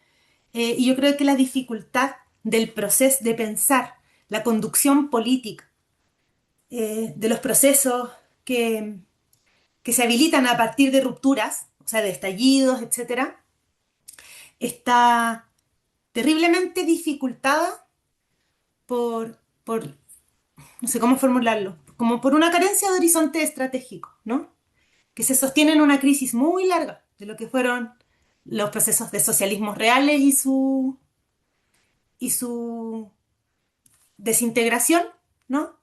Y que no estoy segura si hemos podido, y hablo en un plural que es global y que engloba como a las izquierdas en su diversidad, em, no solo reponer el horizonte del proyecto anticapitalista que nos imaginamos, sino también pensar cuáles son los caminos estratégicos a través de los cuales eso se realiza. Lo formulé de una manera tal vez un poco enredada, ¿no? Pero eh, estamos absolutamente convencidos como antes que aquí se trata, qué sé yo, de afirmar una estrategia insurreccional y que el día de mañana vamos a constituir un gobierno obrero que, en fin, que va a plantear desde cero la forma democrática en que nos vamos a organizar. Ya no funciona un poco así, ¿no? Y no sé si hemos logrado encontrar eh, coordenadas comunes para volver a afirmar, aunque sea con distintas tácticas o con distintas estrategias, ese horizonte. Y yo creo que, tampoco creo que esto sea un problema exclusivamente de los movimientos sociales en la medida en que no tienen una forma partidaria o de los partidos políticos. En el caso chileno, ante la gran crisis y por lo tanto la gran posibilidad que presentó el estallido social y la revuelta, actuaron fuerzas partidarias, institucionales de izquierda no institucional, de izquierda radical y también movimientos sociales. Y yo diría que a lo largo de todo este ciclo, si uno dijera qué gran diferencia hizo la forma partidaria, no estoy segura que el Partido Comunista tuvo una orientación mucho más asertiva, contundente y, qué sé yo, orientada que un movimiento social, por el hecho de ser partido, ¿no? Por cierto, además un partido tiene más de 100 años. Y tampoco lo diría respecto de organizaciones políticas no institucionales que son partidarias y anticapitalistas. Creo que fue bien expresiva de una crisis general. Entonces,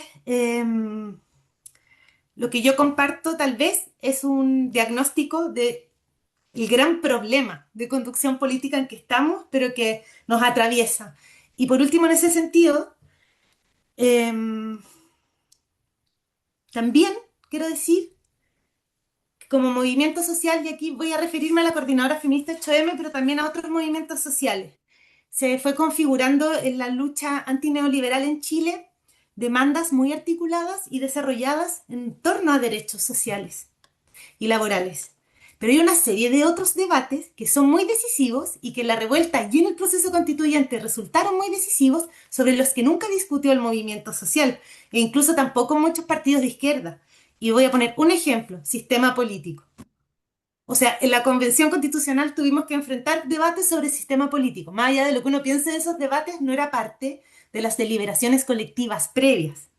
Entonces, esa también ha sido otra limitación que ha aparecido, más o menos indiferenciada entre partidos y movimientos, aunque los partidos tenían un poco más de ventaja en algunas discusiones, evidentemente, sobre todo los que tienen participación institucional.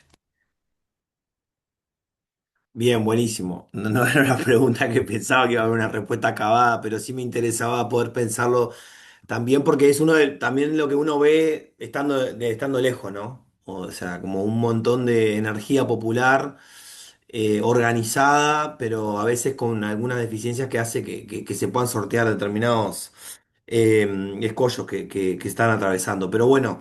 Es una discusión larga y creo que también a cada uno y cada una de los que estamos acá nos va a ayudar mucho para también poder pensar nuestra militancia en este contexto, para poder advertir también determinados fenómenos que a veces parecen muy externos, pero que después terminan teniendo su lugar y terminan capitalizando el malestar social, ¿no? Creo que la lucha contra el fascismo, contra la ultraderecha si hay algo que nos deja hoy la situación actual de Chile y de Argentina, justamente, es que en esta posibilidad de alternancia entre proyectos progresistas y proyectos conservadores, los problemas sociales, los grandes dramas nacionales se siguen profundizando y son el caldo de cultivo justamente para que vengan este tipo de gobiernos completamente antipopulares. Que tanto daño le hacen a los países y al continente en general. Yo los quiero comprometer a los dos, a Karina, a Fernando. Obviamente, si quieren participar de las otras instancias, obviamente son bienvenidos, pero de repente se me ocurría que podamos conversar ahí en la semana, poder dejar algún artículo, algún aporte, puede ser una película, puede ser algo, alguna noticia, algo que a ustedes les interese, que pueda dar un poco cuenta de la situación actual y también para poder contribuir a los militantes a poder formarse e informarse sobre lo que está pasando, recomendar canales para poder seguir. También a veces es muy difícil poder informarse desde una perspectiva que no sea la hegemónica de los determinados procesos que están viviendo los países. Entonces, también capaz que después poder compartir ustedes desde sus lugares o lecturas o medios de información para que nosotros también podamos en la próxima convocatoria poderlo compartir con el resto de los compañeros. Bueno, vamos cerrando. Muchísimas gracias a los dos y muchísimas Cristian, gracias. déjame, Sí, dale. déjame, si, nada, mandarle un abrazo a Karina, me sirvió muchísimo todas las cosas que contó, y agradecerte de nuevo a vos, a los compañeros del sindicato y a todos los que participaron, y a todas, muchas gracias, de verdad. Buenísimo, Fernando. Sí, yo también sumarme al agradecimiento porque son las 9:30 de la noche y hay un montón de gente que está acá, así que eso hay que valorarlo. La verdad que agradecer, pedir disculpas por las fallas que hubo en la tecnología. Queremos hacer la revolución, no podemos manejar un Zoom. Son cosas que le pasan a la izquierda en general, ¿no? Pero bueno, trataremos para la próxima de poder resolverlo, hacerlo más ordenado. Gracias por la paciencia. Y bueno, seguramente la semana que viene estaremos mandando ya el link con la convocatoria y si es posible también con algunas lecturas sobre Argentina y sobre Chile para poder complementar la mirada.